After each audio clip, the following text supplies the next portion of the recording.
Just last year, we've sent somewhere between 10 and 12 million SMS texts on behalf of our 200 plus customers. And in this video, I'm going to give you the 16 biggest lessons that we've pulled from all of that. Some of them are tactical, some of them are things that I'd do completely differently if I were to start over today, and a few of them are things that the SMS industry really doesn't want you to know. So let's get into it. Stop trusting your delivery rate. And I'm starting with this one because it's the exact mistake that I made for way too long. So when I first got serious about texting leads, I'd pull up my dashboard, it would say 98, 99% delivered every campaign, and I would feel great about it. Like, man, I'm crushing it. And then I'd look at the actual campaign performance, the actual replies, and it would just be crickets, just nothing back. And it took me embarrassingly long to figure out why, so let me just save you the trouble. Because for those of you who don't know, both Android and iPhone users have had a spam folder for a while now. And the problem is, even when your text gets dumped straight into that spam folder, your platform still counts it as delivered in your reporting. So that 98% delivery rate I was so proud of, well, a big chunk of it was never actually reaching anywhere that a human could actually see it. And then it got even worse because ever since Apple's iOS 26 update, Apple went and stacked a second folder on top of the spam one. They call it the unknown senders. So now any leads of yours who have an iPhone might have this turned on, which means that just because your platform says delivered, it doesn't mean it hit their main inbox or their lock screen. It could be sitting in spam, or it could be sitting in unknown senders, and they're never going to see it, and they won't even get a notification for it. So if we can't track delivery rate, then what should we be tracking instead? Track your reply rate and aim for 30 to 40%, because we just saw that your delivery rate is basically meaningless, right? So the real question becomes, okay, so then what can we trust? It's a reply rate, and it's the one number left that can't lie to you. And the reason's simple. You can't fake a reply from a lead. A reply only happens if a real life human actually saw your text and cared enough to type something back. So the second they're replying, you know for a fact that you've landed somewhere that they could actually see you. Now here's where people get it wrong. The moment they think they've got a deliverability problem, they assume the number just got burned. So they go buy new ones, they go through the full A2P registration again, wait 3 weeks to get approved, and then wait again for those numbers to warm up. And for a little while, it seems like it all works, but nothing actually changed because you've never fixed the real root problem. The real problem is that I bet your texts were never designed to get a reply in the first place. Right now, I bet your text message campaigns look exactly like this. They're one-way announcements, they're blasts, you're talking to your leads instead of talking with them. And meanwhile, these are the text campaigns that we're sending across our customers, generating upwards of 70% reply rate sometimes. Every single one of them actually looks like two people are texting each other back and forth. So the fastest route to good deliverability was never a new phone number, it's a reply. And if you could get that reply rate to 30, 40, 50%, and I mean real replies here, the positive ones that turn into a conversation, not some people texting you back stops, you keep your number safe long term. And I've actually got a little test that I ran that kind of proves this whole thing. Optimize your text campaigns to get 3 replies from your leads, and you'll safeguard your phone number for good.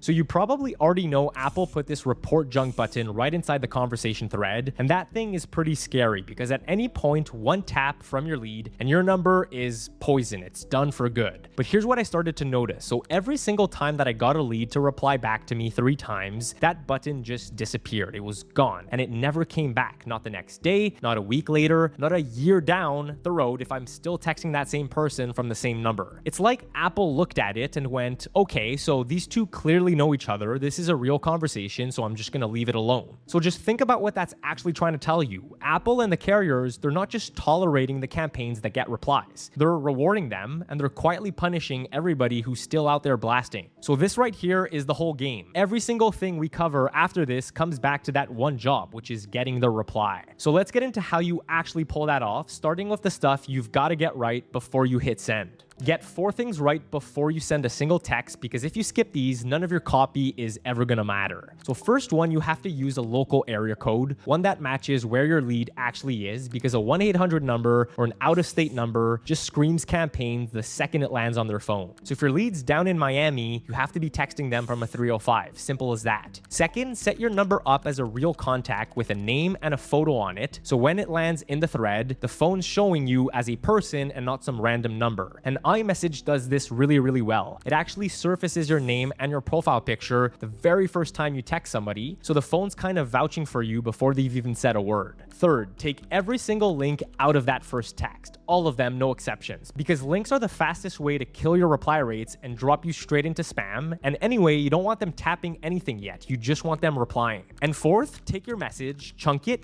again until you get to 80 characters or less. And if your platform lets you, send it as 2 quick texts instead instead of one big block because nobody, and I mean nobody, wants to get sent an email in their first text message. Figure out which device your lead is on before you even text them. So for those of you who don't know, there's really only 3 texting networks that matter in the world. There's WhatsApp, there's SMS/RCS, and there's iMessage. And for most of the world, people operate on WhatsApp. North America is the weird exception here because over there, everybody obsesses with using whatever texting app came built onto their phone. So that's SMS if you're on Android or Google phones, or iMessage if you're on an iPhone. And this matters way more than people realize, especially if you're doing business in the USA, because your leads take this stuff really, really personally. You send an iPhone user a green text and they will hate you for it. They will hold it against you, especially coming from some business that they don't even know of. They already kind of don't want you in their messages app. And now on top of that, well, you've shown up in the exact same color all of their spam texts show up in. And I'm not just guessing this here. This isn't just an assumption. I've tested this across 5,000 leads over a full 365 days with the same leads, the same copy, and the same messages. When we texted an iPhone user over SMS, we got around the 37% response rate. When we sent those same iPhone users an iMessage instead, something that they're familiar with, it jumped to 76%. That's literally 2 times the amount of replies. Now, there's a couple of tools that can help you make that device detection. And my personal favorite is a tool that's called sendblue because you could actually add it as a step in your workflow builder right before you send out a campaign, and it's going to tell you who's got an iPhone and who's got an Android phone. Now, depending on how you've got things set up, my suggestion would be to text all of your iPhone leads directly from your personal iPhone if you have one, and let your current texting platform send those SMSs to all of your Android leads. That way, everyone is getting the right color bubble. Or even better than that, which is something that we do for all of our customers, is get all your text to send directly through sendblue because it could send both iMessages and SMSs automatically depending on your lead's device. By the way, I'm going to link them below if you want to check them out. Never send more than 3 follow-ups without a reply because with all of our data across all of our customers, the best performing message is always the very first one that you send. So if you don't nail that first text, the odds of you getting a reply on follow-up number 2 or number 3 just falls off a cliff. Not to 0, we've definitely seen a good follow-up drag a dead campaign back to life, but it drops pretty hard. And once you're past 3 follow-ups with no replies, you just stop, and there's 2 reasons for that. So first, it's because the carriers actually punish you for doing that. And second, well, the lead just gets annoyed by that, and an annoyed lead, that's exactly the person who reaches up and taps that report junk button that we just talked about before. So let's walk through what those 3 texts should be, one at a time, and we'll start with the most important one you will ever send. Your first text needs 3 things: who you are, why you're texting them right now, and something they could easily reply to. That's the whole framework, and we run it across 2 quick texts. Let me break down each one piece by piece, and I'll show you exactly what it looks like. So the first thing is who you are. This is your entire first text, and it's just a normal human introduction. Your first name, their first name,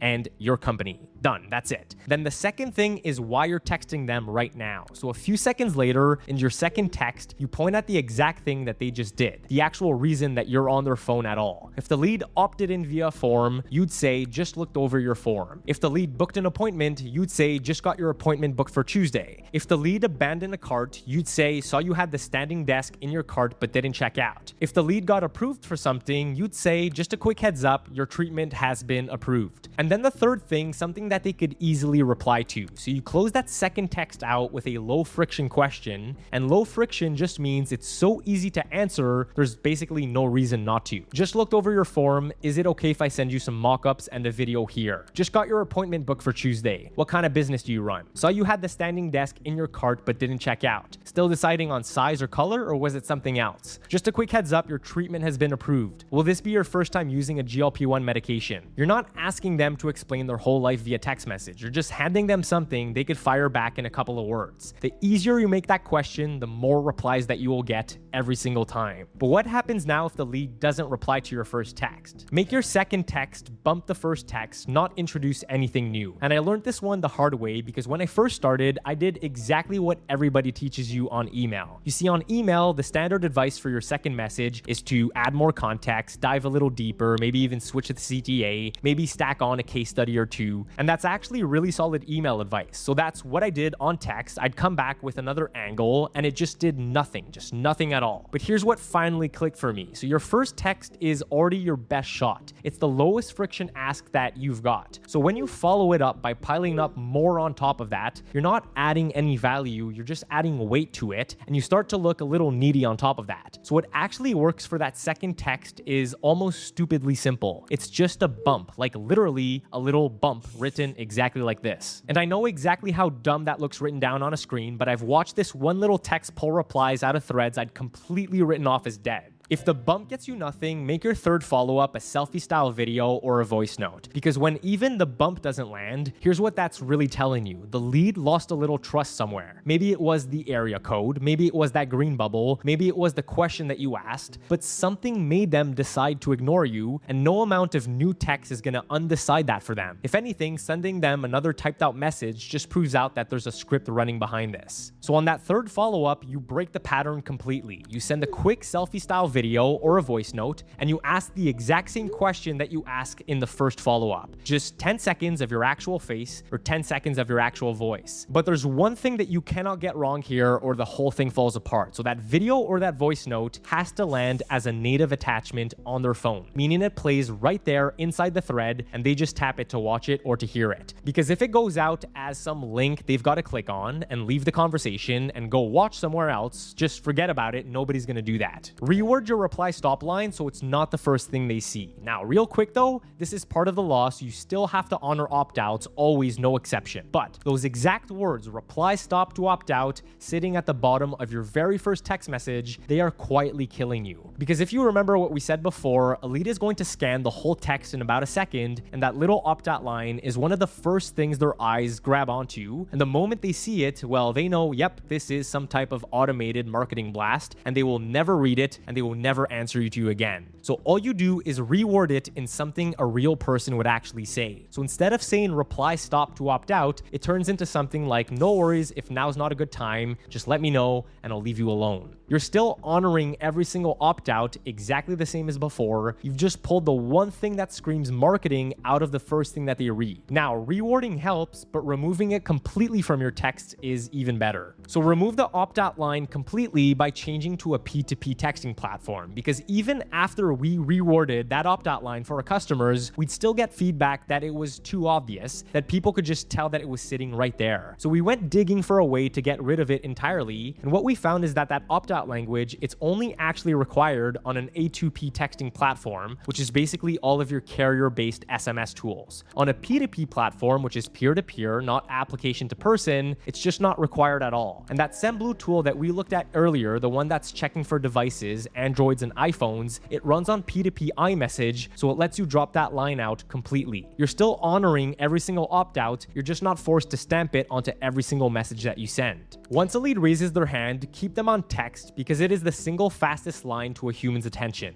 Emailing and calling, those are fine way up at the top of your funnel when nobody knows who you actually are yet. But the second a lead opts in, the second that they raise their hand just a little bit, you do not want to be dragging them off to email or to call. You want to keep them right where their attention already is, which is on the Messages app on their phone. And some of your leads basically live in there. I'll never forget when I first started doing this, I was texting real estate agents and I'd get a reply back in like 15 seconds, like no jokes, 15 seconds. Try calling those same agents though, and they'll never pick up unless you've texted them first. So the next few lessons, they're the exact spots in your business where you should be moving things over to text message, and we'll start with the biggest one. Move your nurture, your follow-ups, and your reminders over to text. Where texting actually makes you money is in the follow-ups, and the thing is, you already have a ton of follow-ups happening in your business right now. That reminder before a book call, all of the nurturing between someone opting in and actually buying, the follow-up after somebody registered for a webinar or joined your free community, or the database reactivation you've got running on dead leads. Every single one of those, move it over to text message. But, and this is where everybody messes it up, moving it to text does not mean you just blast them with the same type of text message, because that's just a robot announcing at them and it does basically nothing. What you actually want is a real back and forth. The same exact purpose, but now it's a little conversation, and that conversation is the thing that actually gets them replying and showing up and closing ultimately. Turn your boring opt-in forms into a text conversation. So anywhere you've got leads filling out a form, and that usually happens in your opt-in forms on your website or those qualifying questions after somebody clicks an ad of yours, every extra field on there is bleeding you leads, people just dropping off, and you never even get a chance to talk to them after you spent a good amount of money getting them in there on that page in the first place. So instead, you strip that form all the way down to just name and their phone number, and you get the opt-in, and then every other question that used to be on the forum, you just ask it one at a time right inside of the text thread. And your opt-in rate just jumps because now the page is barely asking anything, and you end up with way better answers and a real relationship with the lead. Turn your contact us and your chatbots into a text conversation. So anywhere a lead or a customer of yours needs to reach you, all of those inquiries, the support questions, even that little chatbot widget stuck in the corner of your site, take all of it and just move it over to text. All you've got to do is add a text us button on your website, then they tap it, and now they're texting you directly. And just look at what you pulled off there. You just got yourself exactly where you want to be, which is directly in your leads message app, right at the top of their conversation list. That's the best possible way to keep your business top of mind when the lead or the customer needs something from your business. Now look, I can't sit here and make a video in 2026 without talking about AI, okay? Everybody's convinced that AI is about to change absolutely everything about texting, and yeah, it definitely will. But the more things that change, the more they kind of stay the same, because I see so many people out there just using AI to use AI. The way you actually want to think about it is dead simple. Just ask yourself, what would I do if I were texting this lead by hand? And then how do I get AI to do it exactly like that? And for our customers, the single best place to point that AI is in that first reply. It's honestly unbeatable on the speed to lead because it fires off that perfect first text to the lead in a matter of seconds, way faster than any human sitting at a desk ever could. And if you really want to push it, you get that AI to ask the first 3 questions and pull 3 replies out of the lead, which remember is the exact thing that safeguards your number forever. We've actually got a client called Renzo who runs his entire sales operation over text message and on AI. It basically qualifies his leads and books them straight into his calendar, and it works great for him. And the reason it works is that he got his AI to text like a real human, all of the stuff that we've been covering in this whole video. But if you're just getting started with this, keep it way simpler. Just use AI to get those first 3 replies and then have a real human step in and take it from there. So those are the 16 biggest things that we've learned from sending those millions of texts this past year. But look, knowing the lessons learned, that's the easy half. The other half is taking the lessons learned and applying them directly to your SMS campaigns and sequences. So click this video right here where I build an entire SMS sequence from scratch that literally has leads begging to buy. This is the actual sequence that we run in our own business right now, so I'm not holding anything back. I'll see you there.